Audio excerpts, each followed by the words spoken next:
Desde aquí, desde el Colegio Médico del Perú, Consejo Regional Quinto, me dirijo a todos los participantes que se encuentran en las redes sociales, agradecerles por su interés en el conocimiento y mencionarles que este seminario sobre desafíos de la gestión pública y privada de la salud que se elabora en la macrorregión sur en alianza con la Universidad Continental, a quienes agradecemos la participación a través de la unidad de posgrado, a través del doctor José Barrios Ipenza, vicepresidente ejecutivo, a través de Andrés Corrales, también como responsable de posgrado. Agradecerles la confianza en el Colegio Médico y, por ende, muy contentos de encontrarnos aquí en este evento que permitirá fortalecer las competencias de todos los profesionales médicos de la región Arequipa y de todo el sur peruano y aquellos de otras regiones que también se encuentran conectados. Muy bien. Recibida la bienvenida, quiero agradecer también la presencia de la doctora Zulema Tomás y del doctor Oscar Garros como ponentes en esta primera parte. Mencionarles que la doctora Zulema Tomás González ha sido ministra de Salud, actual directora general del Instituto Nacional de Salud del Niño San Borja, ha sido directora general del Instituto Nacional de Salud del Niño de Breña, es médico anestesióloga, magíster en Administración y Gerencia de Salud, con estudios de doctorado en Medicina, es miembro del Cuerpo de Gerentes Públicos del Perú, docente universitaria en varias universidades y miembro de comités y comisiones de gestión y control interno del país. El doctor Oscar Cardón Rodríguez, actualmente director regional de salud de Tacna, ha sido director de la red asistencial de salud Moquegua, jefe de planificación, calidad y control interno de la red asistencial y jefe de coordinación de prestaciones y atención primaria de la red asistencial de salud Tacna. Ha ocupado también diferentes posiciones de jefatura de departamentos médicos y director médico en diferentes establecimientos de salud. También es miembro del Cuerpo de Gerentes Públicos de Servir, médico cirujano graduado por la Universidad Nacional de San Agustín y auditor médico. Muy bien, estimados colegas, les agradezco por encontrarse aquí y por poder compartir esta iniciativa de la Universidad Continental y el Colegio Médico en fortalecer las competencias en gestión de todos los médicos de la región sur del país. Seguidamente, quiero dar paso a la doctora Zulema Tomás para que inicie su presentación. Nuevamente, gracias por toda la expertise que se va a verter en esta tarde aquí en Arequipa. Gracias, doctora Zulema. Adelante. Sí.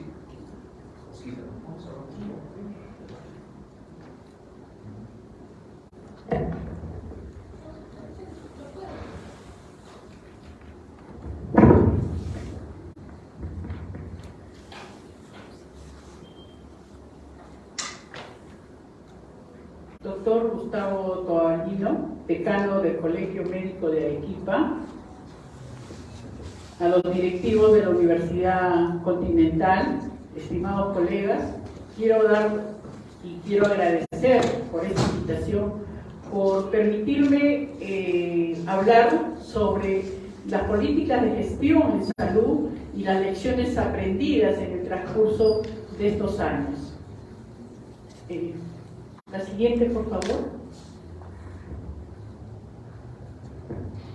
Hablar de las políticas en salud, vamos a señalar en primer lugar cómo recibimos y cómo estamos actualmente en el COVID.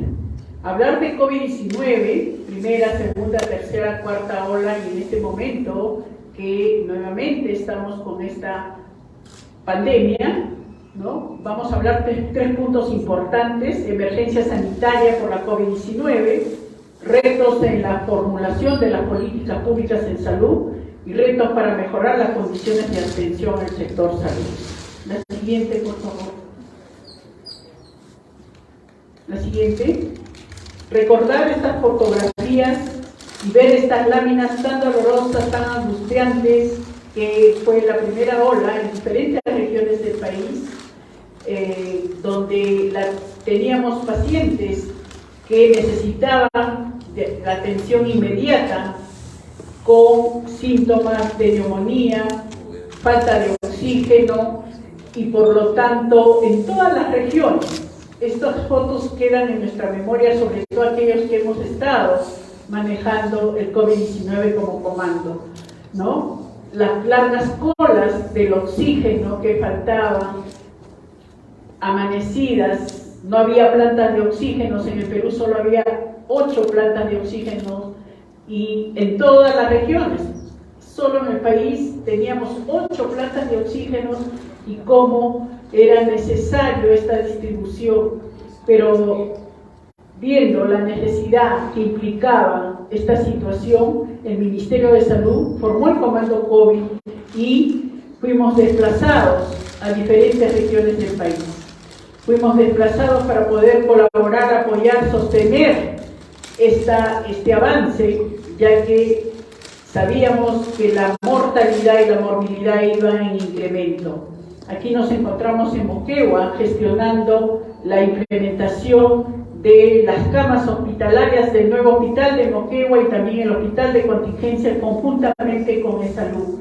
Estuvimos en Loreto, en Piura, en Moquegua, Tacna, en Huánuco, en diferentes regiones tratando de poder contribuir a que realmente podamos brindar asistencia médica a toda nuestra población que lo necesitaba. Y lo hicimos conjuntamente la Iglesia, la empresa privada, Salud, MINSA, las clínicas privadas, el pueblo en general, contribuyeron para que todos unidos podamos resolver esta gran pandemia de la primera ola. Este cuadro muestra la situación actual, hasta el día, hecho el corte hasta el día 22 de noviembre. Total de personas muestradas desde la primera ola, o sea, desde marzo de 2020, más de 36 millones de peruanos. Casos sintomáticos positivos, más de 4 millones de peruanos.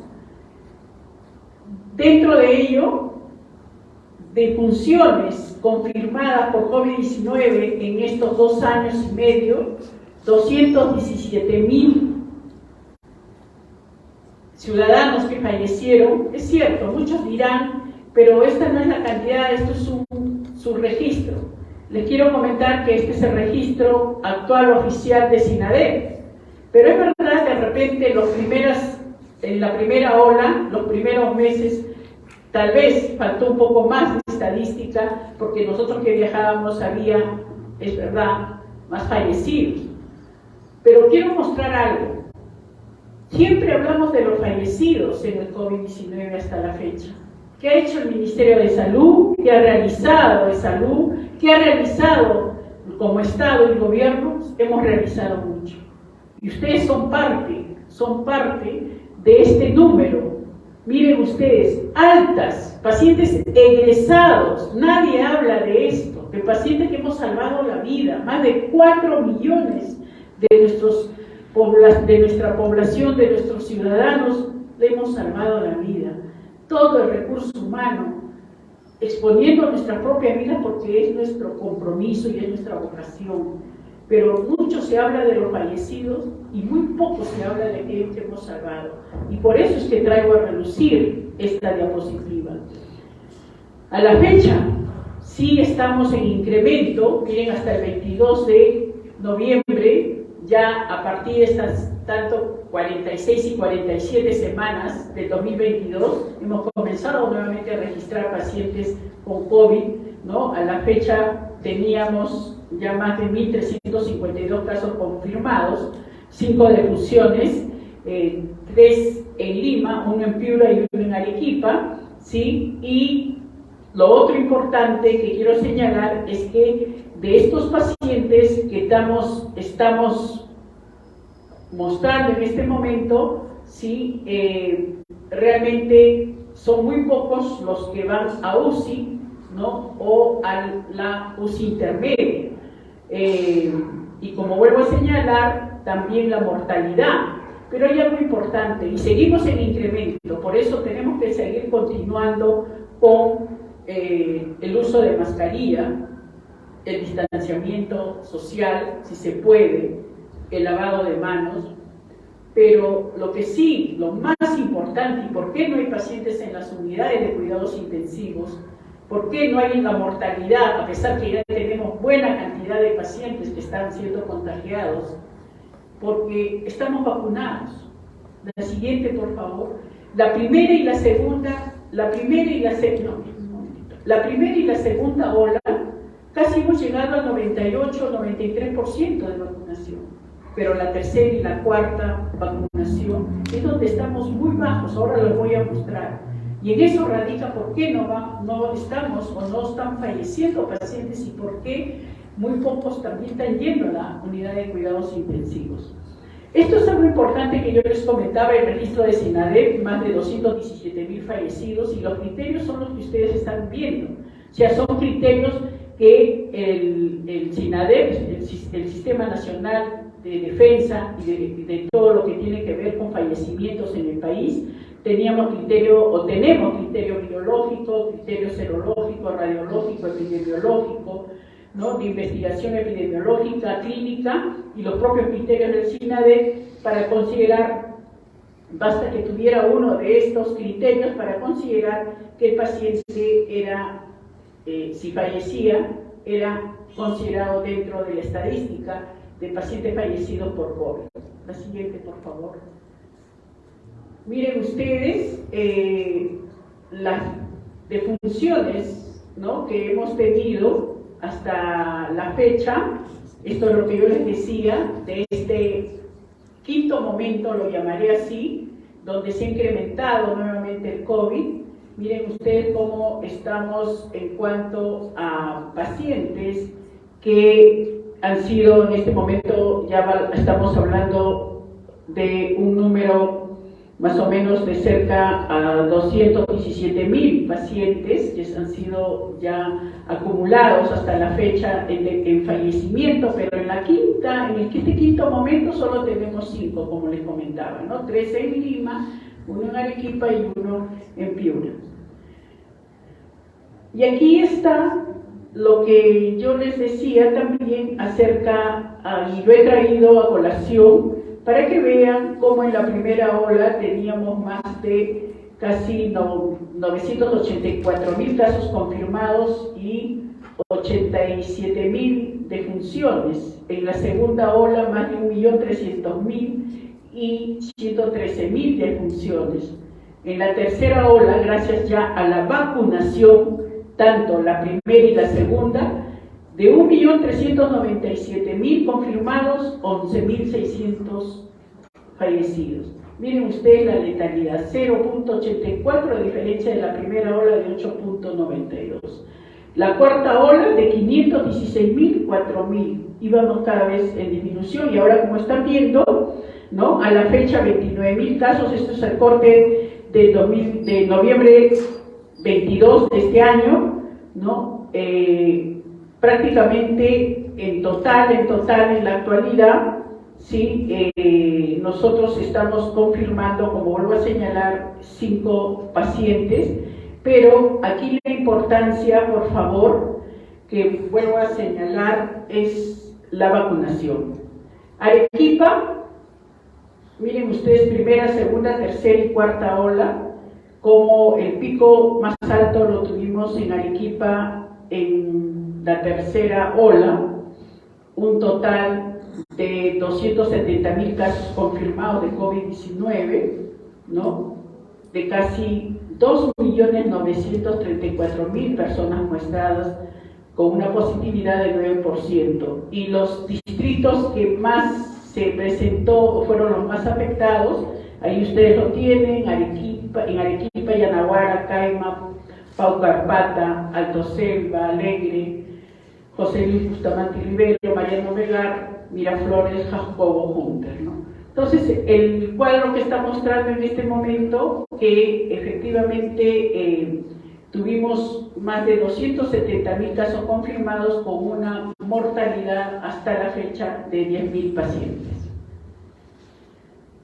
Esta curva representa las semanas epidemiológicas de la tercera y cuarta ola. También lo traigo a colación porque son personal de salud con COVID positivo, ¿no?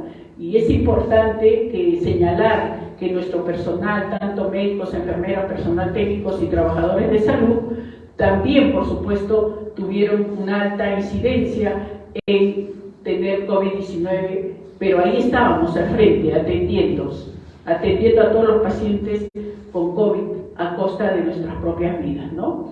Y esto es lo que esta gráfica es del Ministerio de Salud, y es importante que vean, miren, la vacunación. La primera dosis hemos llegado al 93.86% de cobertura. La segunda dosis, 90% de cobertura. La tercera dosis, 72% de cobertura. Y miren la cuarta, no llegamos, con la justa hemos llegado al 21%.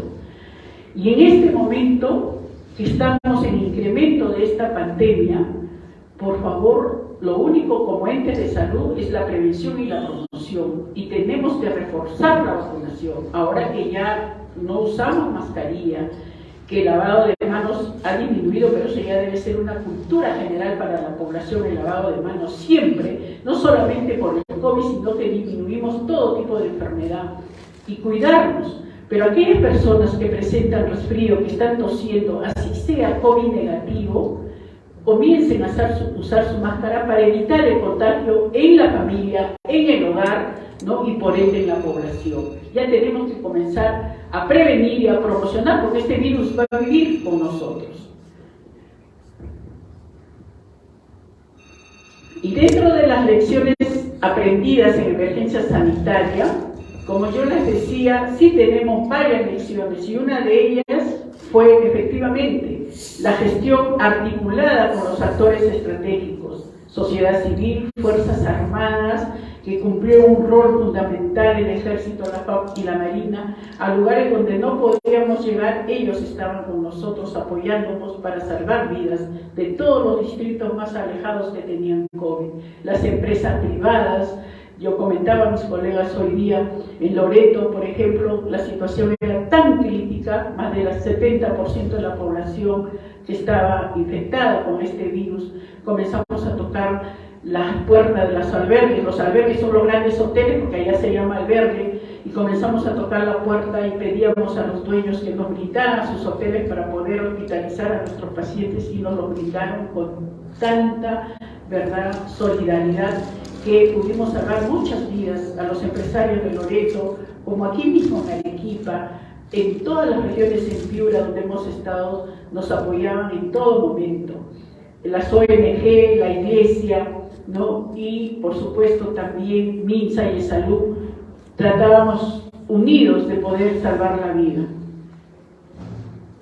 Esta es una diapositiva donde nosotros empezamos el 2020 en marzo solo con 8 plantas de oxígeno. Hoy tenemos más de 160 plantas de oxígeno, 162 plantas operativas al día de hoy. ¿Cómo en 2 años pudimos gestionar este incremento de plantas de oxígeno? Y no fuimos solos como Estado-Gobierno, también con el apoyo de la empresa privada y la iglesia. Y aquí están las zonas donde se presentan las plantas de oxígeno. Optimización de la oferta de servicios de salud, los famosos centros de asistencia temporal, con los alcaldes, los gobernadores. Como no nos abastecíamos para poder hospitalizar a nuestros pacientes, comenzamos a formar los famosos CAT. Aquí en Arequipa tuvimos 2, en Cerro Colorado y se llama el Cerro Julio. El Cerro Julio, nunca me voy a olvidar que teníamos ahí 150 camas para poder ocupar, y lo hicimos con el Salud y MINSA. El Honorio Delgado, y mi agradecimiento a todos los colegas, a todo el personal de salud. En un momento, es verdad, por el temor, por la falta de equipamiento, por la falta de equipos de protección, efectivamente no había la atención adecuada, pero en pocas semanas todos se pusieron realmente a trabajar y comenzamos a salvar la vida. Salud y MINSA comenzamos a trabajar para poder hospitalizar y poder realmente tratar a nuestros pacientes que presentaban esta enfermedad. Hoy contamos con más de 1.620 camas de hospitalización en estos centros de atención de aislamiento temporal y 100 camas de unidades clínicas que hasta la fecha están funcionando. Pero aquí sucede algo importante. Miren ustedes, la gestión del recurso humano. A fines de 2020 e inicios de 2021 comenzamos a trabajar con el personal de salud con el CAS COVID. Logramos llegar hasta 90.000 CAS COVID en todo el Perú. Hoy, de esos 90.000, solo han sido contratados o reasignados 50.000 PEAs, 58.000 PEAs de los 90.000. Pero todavía seguimos en ese proceso hasta diciembre. Todavía nos falta otro tercer concurso para reasignar a aquellos personal de salud que han estado en el primer momento en la lucha contra esta enfermedad. Ahí está la distribución, ¿no?, que ustedes están viendo por regiones. Retos en la formación multisectorial 2030. Esto se comienza en 2019 hasta el 2030 y luego este año la Presidencia y Consejo de Ministros lo acopla hasta el 2050. Y para todos los médicos y gestores en salud, esta es nuestra política que rige y debe regir a cualquier ministro de salud, porque es una política establecida desde 2019 a 2030 y ahora como política de Estado a través de la Presidencia y Consejo de Ministros. Miren ustedes el problema público. Años de vida saludables perdidos en la población por causas evitables. ¿Y cuáles son las causas directas? Y aquí está, ¿por qué los pongo? Porque basado en estas políticas o en este proceso que estamos viendo, tenemos que entrar a tallar todos los gestores. Dentro de las causas directas, inadecuados hábitos de conductas y estilo de vida. ¿Y aquí de qué estamos hablando? De la prevención de la alimentación, estamos hablando de las prácticas saludables, de la higiene de mano, del uso de mascarillas, ¿no? Pero también existe una limitada corresponsabilidad de las instituciones públicas y privadas para poder tener una vida saludable. La segunda causa directa es la limitada cobertura y acceso de la población a servicios integrales de salud. Es verdad, y es lo que se queja toda la población, que no hay oportunidad, que no hay calidad, que no hay seguridad de atención en los centros de salud, en los hospitales o institutos. Pero miren, ya está esta política. Y esta causa tan importante se ve limitado porque efectivamente hay una capacidad, un acceso de capacidad resolutiva, ¿no?, insuficiente e integral, ¿no?, para poder brindar con calidad y con oportunidad la atención a los pacientes. Limitada posibilidad del uso a los bienes y servicios de salud, barreras geográficas, culturales, económicas, brecha de género. Miren ustedes, en las grandes ciudades como Lima, Trujillo, Arequipa, contamos con hospitales, con institutos, Instituto del Cáncer, Instituto del Niño, pero vayamos a viajar a los distritos más alejados, viajemos a las poblaciones más alejadas. Hay personal de salud, se encuentran con laboratorio, se encuentran con una estructura e infraestructura adecuada, pero eso es gestión y lo que más necesitamos son gestores en salud. Sabemos que el presupuesto en salud no lo tiene el gobierno central. El gobierno central y el Ministerio de Salud maneja el presupuesto para Lima, pero todo lo demás está descentralizado. Y aquí es responsabilidad de cada gobernación para poder incrementar y dar la mayor importancia a salud. No lo hacen. Esperemos que las nuevas autoridades que están ingresando den prioridad a la salud. Colegas, sin vida no hacemos nada. La prioridad número 1 es la salud. El PBI, nuestro PBI ha incrementado un poquito, pero sigue siendo de 3.4 que nos dan de presupuesto. ¿Cuánto debe ser un PBI según la Organización Mundial de la Salud? Debemos llegar de 6 a 10. Costa Rica tiene 10, Chile maneja 6, Uruguay maneja 6% de su PBI y nosotros seguimos manejando 3.4. Hemos llegado con la pandemia hasta 4.6, ¿sí? Pero esta es política de Estado que nosotros debemos realmente poder gestionar. Pero también se dice, miremos ahora, estamos en noviembre, miren los presupuestos de ejecución en las regiones y en los niveles centrales, ¿no? Entonces es responsabilidad de todos. Para tener una calidad, una atención de calidad oportuna, tenemos que empezar a gestionar como corresponde. Y dentro de la tercera causa, ¿sí o no? Sí, pues la tercera causa indirecta dentro de la cobertura está el limitado acceso a una atención personalizada por médicos especialistas o subespecialistas. Y aquí hay una tarea importante para todos nosotros.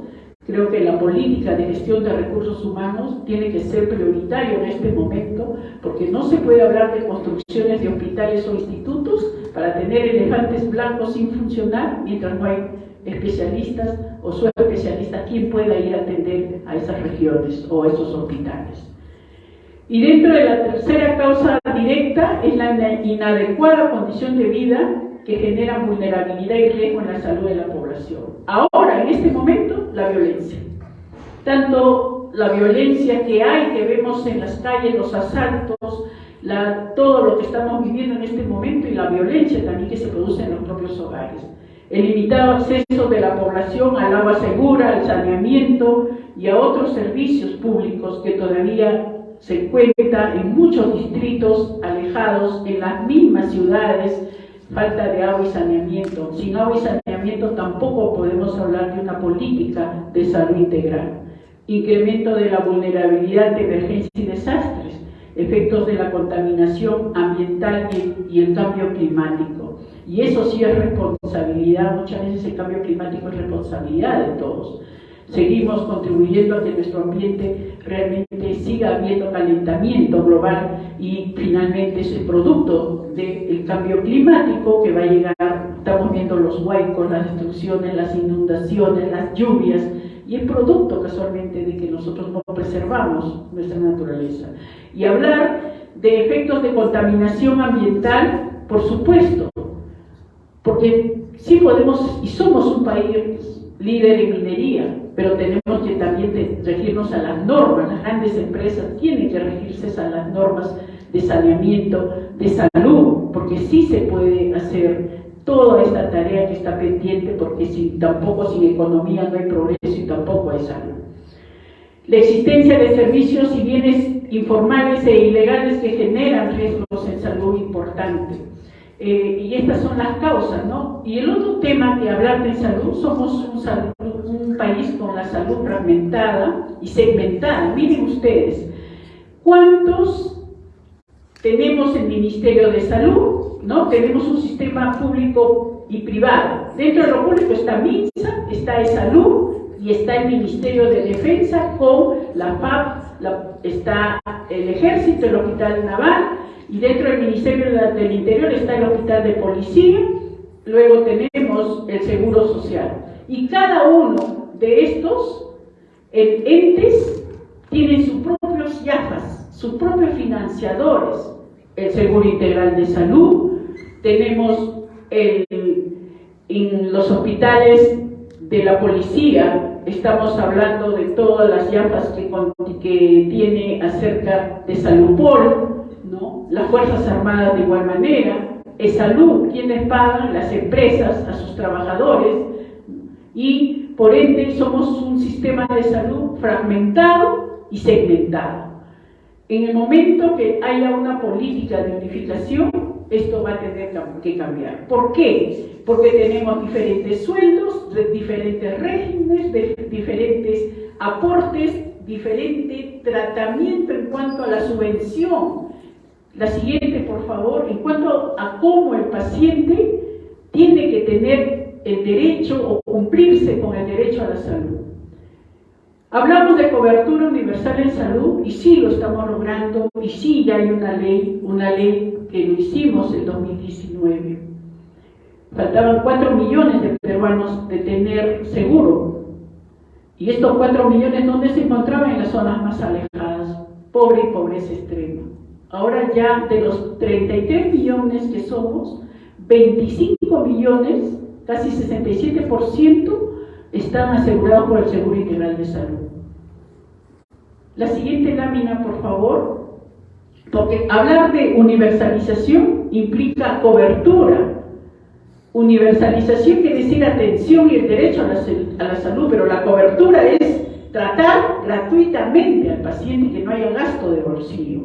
Y miren ustedes, somos en la actualidad, esto es por si acaso Fuente Su Salud, del 2021 señalaba que había 32.625.000 habitantes, de los cuales 31 estaba afiliado. Miren ustedes, 64% por el SIS, 29% por e-salud, 2.7% por las empresas prestadoras de salud, 1.8% por las Fuerzas Armadas y Fuerzas Policiales y 0.6% por otros seguros. Somos casi 95%, y ahora podemos hablar en 2022 de 97% de población asegurada, pero si seguimos como estamos, fragmentados y segmentados, no podemos hablar de una buena cobertura de atención en salud. Universalización no tenemos, lo que nos falta es la cobertura. Y luego, ¿qué medidas o qué importancia dentro de las políticas públicas tenemos que generar? ¿Qué nos está dejando todo este proceso? Y esta es tarea también del Ministerio de Salud, del Estado del Gobierno, pero también de nosotros, de la población, o de lo que lideramos o gestionamos entidades de salud. Generar e implementar, como les decía, una política de gestión de recursos humanos. Debería estandarizarse los niveles de atención y los niveles de recursos humanos con una estandarización de sueldos. No puede ser que en las ciudades se pague más a un médico que un médico de frontera o un médico que está en un distrito alejado. Así estamos. Y esto se tiene que estandarizar, por eso que no hay médicos en fronteras o no hay médicos en los distritos más alejados por el sueldo. Y encima no hay derecho a capacitación, no hay derecho a que se vaya perfeccionando o que postulen a una residencia, no como lo tenemos nosotros en ciudades centralizadas. Tiene que haber una política de gestión de recursos humanos. Garantizar, y creo que esto es primordial, una línea de carrera de gestores en salud. Se tiene que aprender a gestionar. No puede estar en manos la salud de gente que no conoce y que no sabe gestionar. Hay entes técnicos, hay gente, colegas que están preparados para gestionar, pero sin embargo las regiones no los convocan. Y ya sabemos por qué no convocan. Lo estamos viendo ahorita, cuánto ha incrementado la corrupción. Optimización del SERU y médicos de frontera. Hay propuestas en el SERU. Hay colegas que van a hacer su SERU y se quedan 2, 3, 4 años porque tienen esa vocación y ese compromiso. Esos médicos deberían tener directamente ingreso a una especialidad. Eso sería su gran motivación, ¿no? Igual que los médicos de frontera.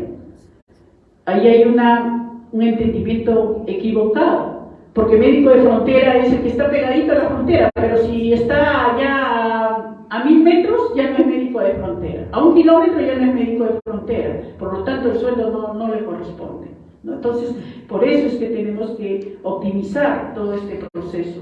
La gestión del residentado médico, que creo que ya esta semana ha salido acerca de los cambios y articulados en el CONAREME y en el MINSA, qué bueno, para el bien de la formación de especialistas y subespecialistas, que tan necesariamente es importante. No se puede un grupo de personas liderar los campos clínicos. La norma es bien clara.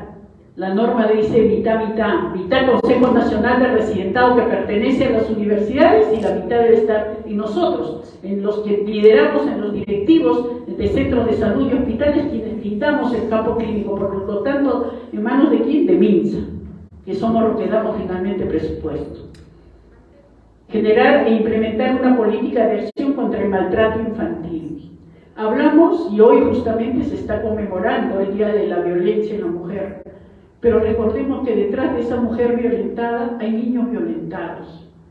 Este año en mi instituto, en el niño de San Borja, ha llegado aproximadamente más de 195 niños de maltratados. Y ya vienen a través de la Cámara GESE. ¿Qué quiere decir a través de la Cámara GESE? Que el Poder Judicial está mandando, ¿por qué? Porque ya esos niños ya están comprobados que han sido maltratados por sus padres. Y de esos 195 niños para que reciban tratamiento psicoterapéutico, el 40%, colegas, es abuso sexual. Abuso sexual de la propia familia. ¿Qué estamos haciendo por nuestros niños? Hablamos de la mujer maltratada, de la violencia de la mujer, y creo que es deber, y pido aquí, que estamos en Arequipa, que ustedes fortalezcan esta prevención y promoción. Nadie se preocupa por este maltrato infantil que están recibiendo. En esta pandemia, nuestros niños, nuestras niñas, nuestros adolescentes han estado conviviendo con sus carceleros y sus maltratadores. Miren lo que nos espera. Incrementar el ámbito de la ley de genéricos. En el 2019 se firmó, se sacó una ley de medicamentos genéricos en las farmacias, pero solo se sacó 40 productos. Queremos que ojalá esto se siga incrementando en todas las farmacias del país, porque la salud no es mercantilista, la salud es un derecho. Estrategias articuladas para el manejo de salud mental. Hoy contamos con 258 centros de salud mental comunitarios, ¿no? Que hasta la fecha de hoy se comenzó desde 2018, 2019 ya dejábamos 232 centros de salud mental comunitario en todas las regiones, y hacia eso debemos profundizar. Hay un psiquiatra, hay psicólogos, médicos generales y también enfermeras, pero donde no hay psiquiatra puede estar los psicólogos, que sí hay en todas las regiones del país, y esto tiene que incrementarse. Y dentro de la salud mental también hablar acerca de los colegios y universidades que deben tener. San Marcos dejamos un módulo, creo que todas las universidades deben tener sus módulos, y fortalecer la atención en salud, fortalecer e implementar las redes integradas de salud, homogeneizar las guías prácticas clínicas en un hospital se debe, y hospitales, institutos y centros de salud se tiene que respetar los protocolos de atención, no que cada servicio, cada médico atienda según su criterio, sino respetando las guías y los protocolos, y garantizar casualmente el financiamiento de los planes de equipamiento y mantenimiento, que este año estuvo en 150 millones, pero es más, y creo que esto va a estar en proceso de estudio, que va a incrementarse este presupuesto para mantenimiento de equipo, ¿no? Ahí están las redes que en la actualidad están conformadas, redes estructuradas y redes conformadas en todas las regiones. La siguiente, por favor. Los protocolos enfocados en los perfiles epidemiológicos a nivel nacional y por lo tanto a nivel regional, ¿no? Esto es algo importante, que el colegio médico puede empezar a hacer estas guías y protocolos de las principales enfermedades que tenemos en Arequipa, por ejemplo. La siguiente, por favor. Financiamiento, como digo, de planes de equipamiento y mantenimiento. Esto es para todo el país, pero hemos visto que estos 150 millones que están dejando como una propuesta tiene que incrementarse porque la valorización es mayor. La siguiente, por favor. Y lo que les decía acerca de generar bonificaciones a los profesionales de frontera, ¿no?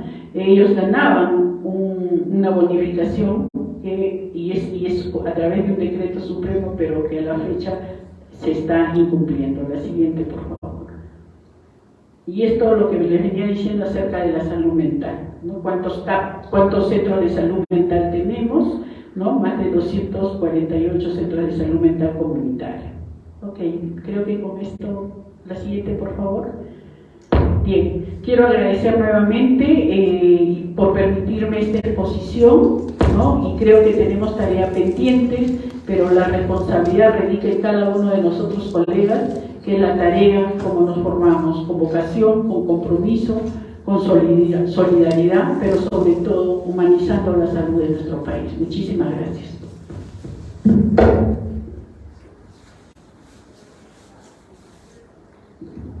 Muchísimas gracias, doctora Zulema.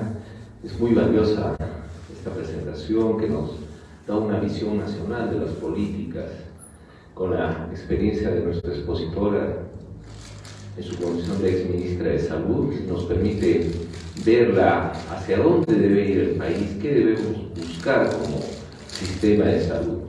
Seguidamente quiero invitar al doctor Óscar Galdós, actual director regional de salud de Moquegua, quien nos va a presentar de la misma manera una experiencia exitosa allí en su región. Recordemos que donde inicia la patria, donde se realiza el tradicional desfile y paseo de la bandera, donde recordamos las atrocidades que pasó Tacna durante la ocupación después de la guerra de hace 2 siglos, pues ello conlleva que nuestros pobladores tacneños sean fuertes y lleven el sentimiento nacional bien cimentado en el corazón.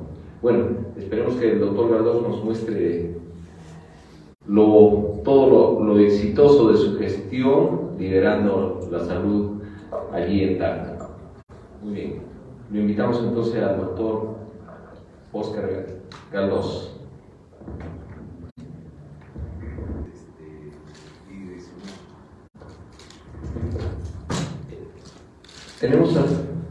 Se está preparando la presentación del doctor Óscar Galdós, entonces mientras tanto yo quisiera aprovechar que está la doctora Zulema Tomás aquí. Doctora Zulema, en su condición actual de directora del Instituto Nacional de Salud del Niño y conociendo que usted hace poco ha estado en Colombia en un evento de calidad y humanización de la salud, ¿cómo diagnosticaría la situación actual de la humanización en la atención y de la calidad en nuestro país? Y coménteme cómo les ha ido en la acreditación actualmente, en este año, en la institución que usted lidera. Dentro de nuestra política, el Instituto Nacional de Salud del Niño de San Borja tiene 9 años de creación y dentro de nuestra primera política de gestión está humanizar para sanar. Y realmente esto comienza en estos casi 5 últimos años, ha incrementado todo este soporte, criterio de humanización de la salud, a raíz que escuchamos tantas denuncias de maltrato de parte nuestra, como si nosotros nos formáramos para maltratar, y sin embargo nos formamos para poder salvar vidas, y es lo que estamos haciendo. La humanización en la salud es hablar, mucho se habla de empatía, ¿no? ¿Y qué es empatía? Es ponerse al lado de la otra persona. Nosotros vamos a ser pacientes, nuestros padres son pacientes, nuestros hijos son pacientes. ¿Cómo nos gustaría que nos traten? Hacia eso va la humanización de salud. Llega una madre con su hijo enfermo, es una agonía, y la agonía conforma lo que es dolor, la agonía conforma lo que es tristeza, desesperación, angustia, y encima que ni siquiera contestar qué posibilidad tenga su niño, o mirarle a los ojos, o escucharlo un momento, eso es humanizar. O ver cómo nuestros niños, a pesar de la situación, nosotros tenemos muchos pacientes con leucemia, y a pesar que hacemos trasplante, a veces hay rechazo. Y sabemos que estos niños definitivamente van a fallecer, y tenemos todo un equipo de paliativo. Y ustedes vieran cómo estas criaturas y su familia, cuando fallecen, agradecen por el trato humanizado, por ese trato y esa calidad humana que se brindó al final de sus días. Esto es algo que nace en cada uno de nosotros, colegas. Nosotros nos formamos 7 años, 3 años de especialidad. ¿Y por qué queremos esta carrera tan hermosa y bendecida? Y porque en nuestras manos están vidas humanas, y sobre todo vidas de tanta gente tan vulnerable como son nuestros niños o nuestros ancianos. Y es por eso que sí, ahora se está profundizando aún más la humanización en nuestro país, pero todavía está recién empezando. Y eso es tarea de todos nosotros, de todas las instituciones de salud y también de los colegios médicos. Gracias, doctora Zulema. Tal vez, antes de que se retire, un buen ejemplo sería, cuénteme, en unidades de cuidados intensivos, ¿se permiten familiares? Sí, nosotros tenemos un albergue, nosotros tenemos 59 camas de UCI.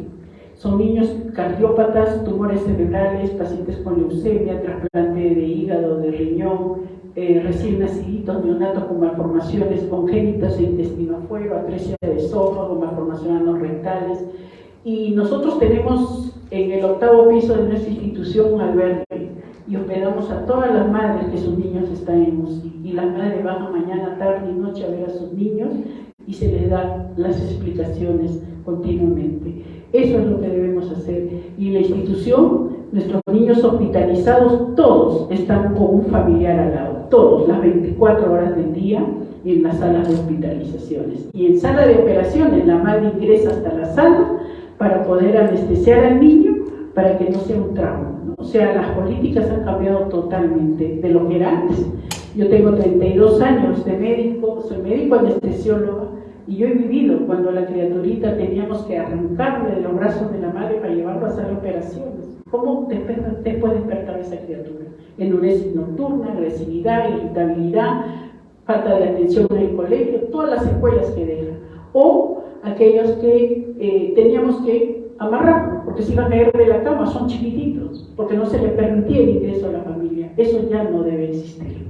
La madre o el padre o el familiar que cuide a ese niño tiene que estar las 24 horas con su niño. ¿Y es recomendable extrapolarlo en los casos de adultos? Por supuesto. ¿Cómo nos gustaría? A nosotros nos gustaría, si estamos graves, hospitalizadas, ¿cómo no quisiéramos tener un familiar al lado nuestro que nos acompañe? También debe extrapolarse a los adultos, y así debe ser. Doctora Zulema, muchísimas gracias. Gracias por todo. Gracias. Muy bien, doctor Cargaldós, el auditorio es suyo y todos nuestros participantes por las redes sociales. Desde Tacna, nuestro director regional de salud, doctor Oscar Cargaldós. Gracias.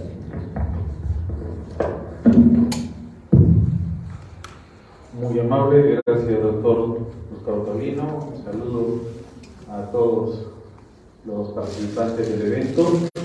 Para mí es bastante grato agradecer la invitación tanto de la Universidad Continental como del Colegio Médico de Arequipa, Consejo Quinto de Arequipa, y un saludo especial a las gerentes de servir, compañeras de trabajo, la doctora Zulema Thomas, la doctora Diana Bolívar, presentes en este evento.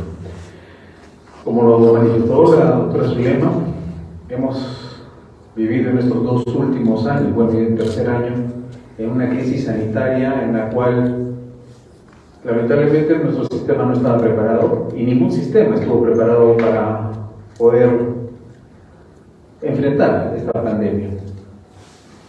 En ese momento que se inicia la pandemia y fue declarado el primer caso acá en nuestro Perú en marzo del 2020, yo estuve en la actividad asistencial atendiendo emergencias en la zona sur de Tacna y conversábamos con los colegas, lo veíamos muy lejos.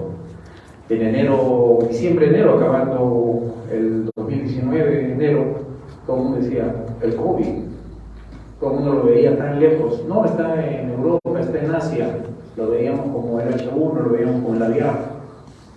No pasó en enero ni en febrero, ya estaba en Brasil, ya estaba en Sudamérica y en marzo debutando aquí en Perú. Y, como se dice, nos sorprendió, nos agarró con la guardia baja y tuvimos que enfrentar, lamentablemente, con nuestro precario sistema de salud. Y a pesar de todo eso, hemos logrado sobrevivir, hemos logrado poder atender a la población con bastante daño social. También hemos tenido bastantes bajas en nuestro personal de salud, en nuestro recurso humano. Tuvimos que trabajar casi a un 50, un 60% de recurso humano. Todos los establecimientos tenían personal mayor con movilidad y también con por edad, que tuvieron que ir a hacer remoto, pero no era gran ayuda. El gran fuerte era de carácter asistencial y lamentablemente estábamos casi al 50-60% de la operatividad de todos los establecimientos de salud, tanto del primer nivel como del segundo nivel, a nivel hospitalario y en los institutos. Y dentro de este contexto, que va la pandemia avanzando, 2020, y nos da la primera ola fuerte entre julio y agosto del 2020 y no había ninguna esperanza. Después nace la esperanza de la vacuna y la veíamos a veces tan lejos, porque también en ese entonces el gobierno del momento no había confirmado la compra de la vacuna. La veíamos ya por el 2021 a mediados, pero Dios gracias, llegó en febrero del 2021 y solo se inicia con la vacunación del personal de salud, pero la población exigía también la vacuna. En el caso de nuestra región Tacna, la vacuna se inicia en marzo ya en la capital y en algunas regiones más grandes como lo fue Trujillo y Arequipa. En nuestra región se inicia la vacunación un 28 de abril recién del 2021. Y en ese entonces, ante la ansiedad de tanto la población como también del personal de salud, como única esperanza la vacuna, teníamos que enfocarnos a idear un buen plan, a trabajar. Y como en el momento la vacuna llegó recién en abril, fines de abril, 16 de abril llegó a la región Tacna, y el primer lote, yo recuerdo bien claro, lo recogimos al mediodía y la vacuna estaba lista para colocarla a las 3 de la tarde. Fue a las 5 de la tarde, en 2 horas y media la vacuna, ya no teníamos el primer lote de vacunas en la región. Para esto ya nos habíamos preparado, ya teníamos un plan regional, antes que lo pida el mismo ministerio, ya habíamos ideado un plan regional en base a la experiencia de inmunizaciones del ministerio. No hay mucho que inventar, sino mejorar las cosas que se han hecho. Perú siempre se caracterizó a nivel sudamericano y a nivel mundial en tener un buen sistema de inmunizaciones, el cual se debería mejorar. En ese sentido, nosotros iniciamos un plan para que la vacunación sea adecuada y lo más rápido posible en la población. La región Tacna es una región bastante pequeña en comparación con otras regiones, en la cual muchas veces ha sido piloto para el Ministerio de Salud aplicar ciertos sistemas. Y eso nos favorece también porque la población en Tacna, el 90% de la población es de carácter urbana y en zona tripartito frontera con Chile y Bolivia. Pero por lo demás nuestra población es netamente urbana. Entonces para nosotros también es muy fácil poder hacer los controles y seguimientos a cualquier política de salud que quisiéramos aplicar. Entonces nosotros, ¿qué es lo que iniciamos en lo que es la vacunación? Primero, ante todo problema, ante toda emergencia, siempre debemos planificar qué cosa queremos, ¿no? Entonces, esto va desde el punto institucional hasta el punto individual. Entonces, la planificación es básico para poder tomar decisiones, para tomar acciones en una emergencia o en cualquier proceso que nos conlleve a tener resultados. Y aún más cuando es dirigida o específica a lo que queremos hacer, es lo que llamamos planificación estratégica, ¿no es cierto? La región Tacna ya estaba organizada a través de un comité regional que se llamaba el CORAPREC, al margen de los comités o los comandos COVID que teníamos. Allá, cuando se inicia la pandemia en Perú, marzo del 2020, el CORAPREC se forma el 28 de marzo del 2020, el CORAPREC. ¿Quiénes conforman el CORAPREC allá? Y lo tenemos vigente porque todavía está funcionando el CORAPREC. CORAPREC lo preside el gobernador regional y la Secretaría Técnica a cargo de la Dirección Regional, de la Diresa Tacna. La parte técnica, la Secretaría Técnica la manejamos nosotros. Gobernador regional en el aspecto político. ¿Quiénes participan de este CORAPREC? Todos los alcaldes provinciales distritales, asimismo la Fiscalía, la Defensoría del Pueblo, participan también las Fuerzas Armadas a través del General del Ejército, el General de la Policía, y también participan la sociedad civil. Este CORAPREC nos ha servido a nosotros mucho para tomar decisiones y hacer acciones colectivas grandes. El CORAPREC se reunía el día lunes, 10 de la mañana, y se daba el reporte de la semana y qué se iba a hacer durante la semana, qué acciones se tenían que tomar. Solo había sesiones extraordinarias los días jueves, ante las emergencias o ante los casos graves que se presentaban en nuestra zona, ya que somos una zona de frontera, se cerró la frontera, teníamos tránsito de mucho migrante, en ese entonces, muchos colombianos y después venezolanos en cantidad. Entonces, este PREP está vigente al día de hoy, solo nos reunimos ahora cada 15 días, ya no nos reunimos todas las semanas y con algunas extraordinarias los días jueves, pero todavía está vigente por ahí. Al margen nosotros teníamos comando COVID, el comando COVID sí lo conformábamos solo el sector salud, donde estaba DIRESA, Ministerio de Salud, estaba el Seguro Social y las sanidades de las Fuerzas Armadas y las sanidades del Ejército, y aparte los privados. El comando COVID lo abocamos netamente al sector salud. Asimismo que este comité permitió realizar la coordinación y los análisis respectivos para enfrentar el COVID-19 en la región. Asimismo, como les manifestaba, se planteó un plan regional de vacunación. La expectativa de que la vacuna llegaba fue de 2 meses atrás, porque nosotros nos vacunaron en el mes de febrero y en marzo prometieron que llegara la vacuna para la población civil. Marzo y abril no llegó nada, pero entre marzo y abril nos permitió hacer este plan regional y hacer la coordinación respectiva. Por ese motivo es que cuando llega la vacuna a Tacna, nosotros iniciamos la vacunación ya en forma ordenada y organizada, porque había mucha voluntad de las... En esa organización participaban todos. Entonces, que tuvimos ya una planificación interinstitucional propiamente. Alianza estratégica institucional con las instituciones regionales, como fue el Seguro Social. El Seguro Social fue un aliado muy importante. Como le manifestó la doctora Tomás, en el aseguramiento universal, en forma general, hablamos de un 29-30%, que es el promedio de maneja el seguro a nivel nacional, pero en ciertas regiones no. En el caso de Tacna, el seguro maneja el 45-46% de la población de Tacna es asegurada, por múltiples motivos. Por el sector público, las mineras que están en Tacna y el tema de comercio. Otras regiones donde he trabajado, por ejemplo Moquegua, también la población asegurada de salud es el 42% de la población. Entonces, cada región es bastante diferente. Pero a nivel nacional el promedio de seguro social es 30%, como manifestaron. Entonces, nosotros teníamos un grueso de asegurados en la cual también tenía responsabilidad la seguridad social y respondió con nosotros en forma de una alianza estratégica.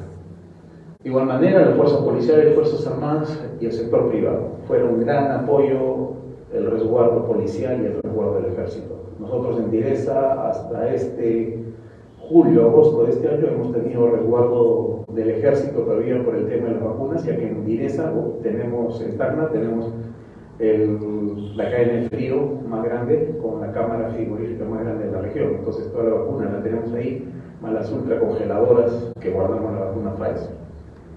Entonces, todas estas coordinaciones regionales dieron que este plan se cumpla, ¿no? También hubo participación de los bomberos, Cruz Roja, Ministerio de Educación, fue muy importante para el tema de los locales, los grandes colegios o las grandes unidades, como antes se llamaban, fueron puntos de vacunación masivos, bastante grandes. Y algo muy importante, la participación ciudadana y las sesiones cívicas de concientizar la vacunación contra el COVID, y se demostró que era una esperanza de vida contra esta pandemia. Y esto se ha demostrado con los cuadros que manifestó la doctora Zulema. En el 2020, que fue la primera ola en la región de Tacna, tuvimos 628 fallecidos. En 2021, antes que llegue la vacuna y durante el proceso de vacunación que hemos tenido todo el 2021, en la cual fue la segunda ola, que fue la más letal, tanto a nivel nacional, hemos tenido 1.183 fallecidos. Y para el presente año, 2022, teniendo una tercera ola, una cuarta y la amenaza de una quinta, solo tenemos 131 fallecidos. Entonces, se ha demostrado de que sí, la vacuna hizo efecto, la vacuna salvó vidas, ¿no? Algo importante que nosotros queríamos era que la accesibilidad de la vacuna sea lo mejor y la mejor forma de distribuir. Veíamos las noticias que en otros países asaltaban la desesperación de la población por obtener la vacuna, ¿no? Entonces tuvimos que idear dentro de este plan de trabajo. Esta es una ola principalmente, es un cuadro en el cual vemos la primera, segunda y tercera ola correspondiente, y la segunda ola, que fue el 2021, la que más nos afectó a nosotros. Este cuadro es propiamente de los servicios de salud, camas hospitalarias y camas UCI. Camas UCI, cuando empieza la pandemia en nuestra región Tacna, solo teníamos 12 camas UCI, 5 en el Hipólito Unanue, que es MINSA, y 12 en el Seguro Social. Hoy en día manejamos 46 camas UCI. 30 maneja el Seguro Social y nosotros en el MINSA manejamos 16 camas UCI, de las cuales, a Dios gracias, en estos últimos, desde el último paciente UCI COVID lo hemos tenido en julio, desde ahí ya hemos vuelto a usar las camas UCI. Siguiente. ¿Y qué queríamos hacer nosotros? Innovación, de tal manera que la vacunación sea lo más rápido y que veamos de que la población tuvimos respuesta como una acción cívica y responsable de la población, que todos querían vacunarse. No sé si ustedes recordarán que siempre a Tacna la criticaron de que por qué en Tacna se permite y se avanza tan rápido. Tuvimos un compromiso con nivel central, algo importante en lo que es gestión. La coordinación en salud la manejamos en ese entonces desde el mismo nivel central, con el ministerio, a nivel regional y a nivel locales. En la negociación que nosotros fuimos a conversar con el señor ministro, y quien nos atendió más fue el señor viceministro, en ese entonces el doctor Gustavo Rosell, un compromiso que si nosotros llegábamos al 70%, pasábamos el 75% de la población asignada según grupo etario, nos permitían bajar al siguiente grupo etario. Iniciamos con mayores de 80, no pasó ni 15 días y ya habíamos llegado a la meta. Y a los 15, 20 días ya habíamos bajado al grupo etario de 70 a 80. Y de igual manera íbamos bajando así.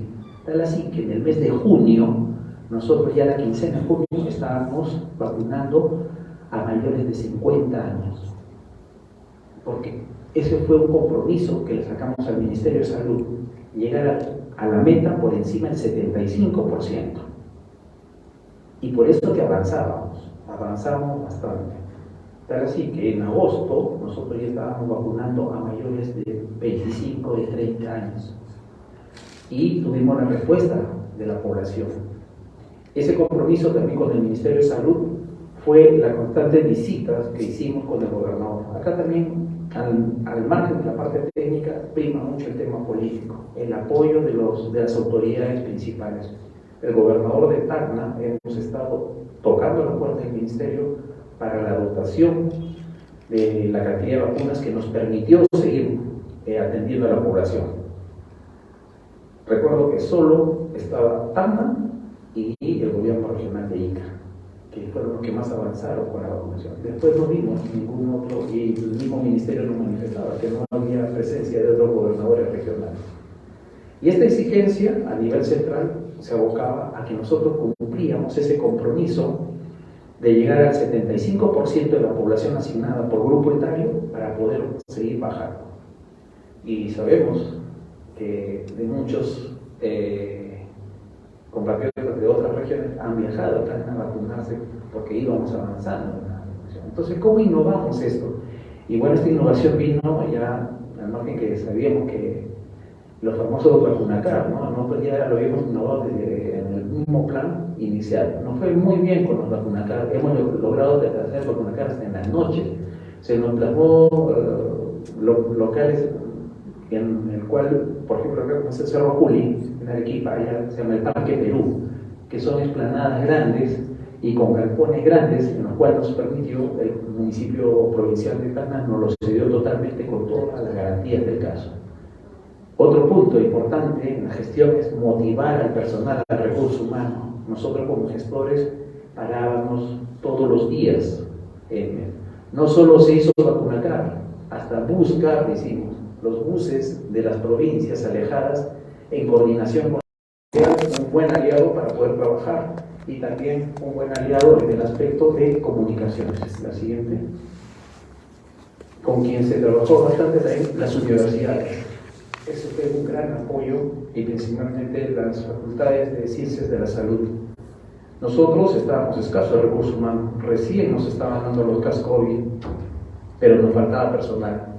Cruz Roja, estábamos en un estado de guerra, era medicina de guerra. Cruz Roja nos apoyó y las universidades con sus facultades y sus estudiantes de medicina, de enfermería, de obstetricia. Ellos fueron los anotadores, fueron los guiadores a los últimos años, los internos de medicina, fueron los que daban la evaluación post vacuna, nos apoyaron bastante porque no teníamos el recurso humano. Entonces, la alianza con las universidades fue muy importante. Y en las propias universidades también, cuando ellos ya empezaron la presencialidad y como nos habíamos adelantado a la vacunación por encima de otras regiones, en agosto de 2020 ellos también fueron beneficiarios de la vacunación masiva que tuvimos.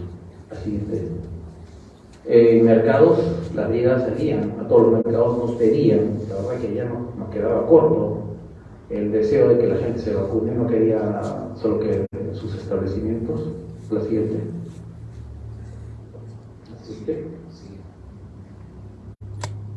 Las brigadas a domicilio, hacíamos un padrón de todos los que no podían ir a vacunarse y salían 5 o 6 brigadas a vacunación a domicilio. Se puso todo el esfuerzo y la logística para poder hacer la vacunación a domicilio también. Quien también gran apoyo fue el Seguro Social a través de su Padomi. Padomi también trabajó bastante en lo que es la vacunación a domicilio. La siguiente. Vacunación rural, efectivamente, en las zonas rurales como es las 4 provincias que tiene Tacna, en la zona alta que se llama Tarata, Candarave, los alcaldes solicitaban que se vaya a vacunar porque los centros y puestos de salud eran pequeños y no tenían la capacidad para una vacunación masiva. Es la primera vez que se hacía una vacunación tan masiva en el Perú y en todas las regiones. Hemos ido en campañas todo el fin de semana a vacunar a esas provincias, a esos pueblos, con el apoyo del gobierno regional. Mucho depende también del apoyo político que nos brinden y la logística para poder dar esa satisfacción. Algo que a nivel nacional se descuidó y bueno, lo dijimos siempre, es el tema comunicacional. No hubo un plan de comunicacional adecuado, cada región se adecuaba. Nosotros todos los días sacábamos un flyer a las 2 de la tarde donde eran los puntos de vacunación y cuál era la vacuna que llegaba. Para que la gente no desespere, siempre hablábamos con la verdad y sacábamos los flyers, cuál era la vacuna que llegaba a la región y la forma que se está distribuyendo y cómo es que avanzábamos. Me recuerdo en julio-agosto llegó Sinopharm y nadie quería en el Perú recibir Sinopharm, todos querían Pfizer. La región Tacna sí recibió bastante Sinopharm y la población se vacunó con Sinopharm. La mejor carta de demostración fue que dijimos que la parte comunicacional de que los trabajadores de salud todos estábamos vacunados con Sinopharm y todos estábamos trabajando. Lo entendió la gente joven, los jóvenes y todos se vacunaron con Sinopharm. Así que nosotros los lotes de Sinopharm que no querían otras regiones los recibíamos gustosos y es por eso que avanzamos bastante rápido. Bueno, esta es la experiencia que vivimos en nuestra región Tacna con respecto a la vacunación. El año pasado, 2021, se avanzó rápido, logramos cubrir y se demostró de que la vacuna fue efectiva. Actualmente Tacna en primera dosis tiene un 91% de avance, en segunda dosis 85%, y como dijo el doctor Zulema, en tercera dosis nos volvemos a caer, 65%. O sea, no han completado el esquema de la población. Y ahí viene también el efecto comunicacional, que ya por exceso de confianza se levantaron las restricciones, la población dejó de vacunarse, o por lo menos completar su esquema de vacunación. Estamos tras de eso para poder, y bueno, la cuarta dosis ni que hablar, ¿no? Estamos con un 18%. Entonces, dentro de esta experiencia que hemos tenido, se ha trabajado mucho con las instituciones. Entonces esto es lo que abocamos a los gestores públicos, a los gestores, de trabajar coordinadamente y sobre todo hacer un buen plan, planificar todas las actividades y las acciones que uno quiera realizar para tener un buen producto o un buen resultado. Asimismo, motivar a todo el personal de salud a que también no tenga miedo a hacer gestión. La gestión es muy importante en salud pública, nos conlleva a que se tomen buenas decisiones y buenas acciones. Es un mensaje que especialmente les traigo a todos en este evento, y nuevamente agradecer la invitación y gustosos para la pregunta. Muchas gracias.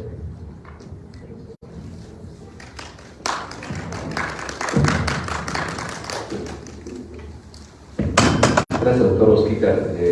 Yo creo que también para todos los participantes del evento que nos siguen desde las redes sociales, esta experiencia exitosa de Tacna bajo su dirección y en un momento tan fuerte como fue la pandemia, creo que muestra a carta cabal lo que se ha mencionado al final. Y creo que es el mensaje principal que debemos dar a nuestros colegas médicos: la gestión. Este evento quiere demostrar que existen médicos gestores exitosos en todo el país y que nosotros tenemos la responsabilidad de incentivar que nuestros colegas jóvenes que recién egresan, que los colegas jóvenes que están en formación, que nuestros residentes fortalezcan sus competencias en gestión.